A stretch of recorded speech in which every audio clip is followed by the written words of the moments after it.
माझं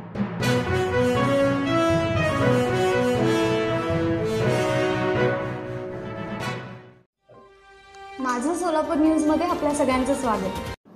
पोलीस भरतीसाठी मंत्रिमंडळाने मान्यता दिल्यानंतर 1 जानेवारी 2024 ते 31 डिसेंबर 2025 या काळातील रिक्त पदे भरली जाणार असून भरतीची सुरुवात ऑक्टोबरपासून सुरू होणार असून नोव्हेंबर व डिसेंबरमध्ये मैदानी चाचण्या सुरू होतील। या पोलीस भरतीतील सोलापूर शहराला अंदाजे 60, सोलापूर ग्रामीण पोलिसांना 90 आणि राज्य राखीव पोलीस बल क्रमांक 10 यांना 25 ते 30 असे एकूण सोलापूर जिल्ह्याला 180 नवे अंमलदार मिळणार आहेत। पोलीस भरतीला सुनावणी मैदानी चाचणी घेतली जाते।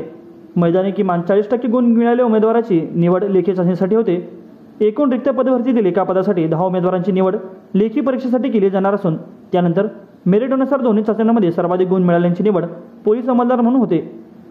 लेखी व मैदानी चाचण्यांमध्ये व्हिडिओ रेकॉर्डिंग होणार आहे। विशेष बाब म्हणजे एका उमेदवारास एका पदासाठी एकाच जिल्ह्यात अर्ज करता येणार असून एकाच पदासाठी अनेक जिल्ह्यांमध्ये केलेले अर्ज बाद ठरवले जातील। मैदानी चाचण्या प्रत्येक जिल्ह्यामध्ये त्यांच्या नियोजनानुसार होतील, पण लेखी परीक्षा मुंबई वगळून संपूर्ण राज्यभरात एकदाच होणार आहेत। मागील 1 वर्षांपासून सोलापूर जिल्ह्यातील 15,000हून अधिक तरुणी पोलीस भरतीची तयारी करत असल्याचे चित्र आहे। भरतीची सुरुवात ही ऑक्टोबरपासून सुरू होणार असल्याचं सांगण्यात येत आहे। माझं सोलापूर न्यूज या यूट्यूब चॅनलला सबस्क्राईब करा आणि बेल आयकॉन प्रेस करायला विसरू नका।